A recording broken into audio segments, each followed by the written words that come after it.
কুসুমকে এবার কারি কারি টাকা অফার করলো ইন্দ্রাণী গাঙ্গুলি। হ্যাঁ বন্ধুরা, ভিডিওতে লাইক দিয়ে দেখতে থাকুন। যে মুহূর্তে কিনা ইন্দ্রাণী গাঙ্গুলি পরদিন কুসুমকে নিজের রুমে ডেকে এনে যখন কিনা কুসুমকে এক ব্রিজকেস ভর্তি টাকা অফার করে এবং বলতে থাকে যে কুসুম, এই সমস্ত টাকা তোমার হবে, প্রয়োজন পড়লে আমি তোমাকে ব্ল্যাঙ্ক চেক করতে রেখে দিতে রাজি আছি, কিন্তু তার শর্ত, তোমার মনের মধ্যে নিশ্চয়ই একটা প্রশ্ন ঘুরপাক খাচ্ছে যে কেন হঠাৎ করে তোমার দেবীমা তোমাকে এতগুলো টাকা অফার করছে শুধু শুধু, তাই না?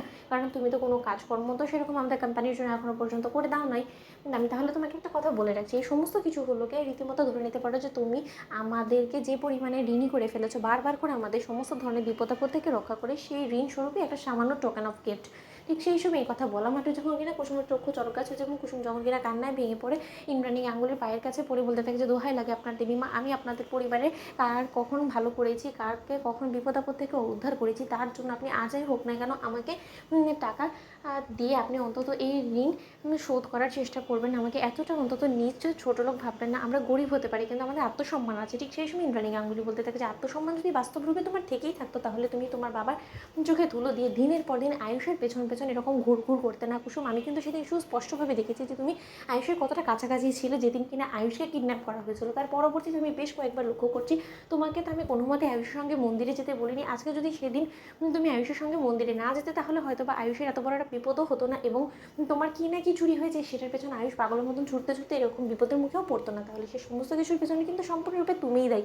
কিন্তু সেই সব কিছুর পেছনে আয়ুষের আগে পেছনে সবসময় তুমিই কেন থাকো বলো? তোমাকে এই প্রশ্নের উত্তর কি আদৌ আছে, নাকি তুমি তোমার লিমিটটা ভুলে যাও? হ্যাঁ, আমাদের পরিবারের সদস্য হতে পারো তুমি, কিন্তু তার জন্য তোমাকে কিন্তু আমরা বিনা পারিশ্রমিকে কোনো কাজ করাই না এবং তুমি আমাদের পরিবারের মধ্যে সম্পূর্ণরূপে ঘুলে গিয়েছো বিধেই তোমাকে সব ধরনের কাজে আমরা তোমাকে ইনভলভ করি। কিন্তু তাই বলে তুমি যদি তোমার সীমাটা ভুলে যাও, তুমি যদি এটা ভুলে যাও যে না আয়ুষ মালিকের পক্ষের ছেলে এবং তুমি একটা ড্রাইভারের মেয়ে, তাহলে তো সেটা তোমাকে চোখে আঙুল দিয়ে বারবার করে আমাকে মনে করিয়ে দিতে হবে।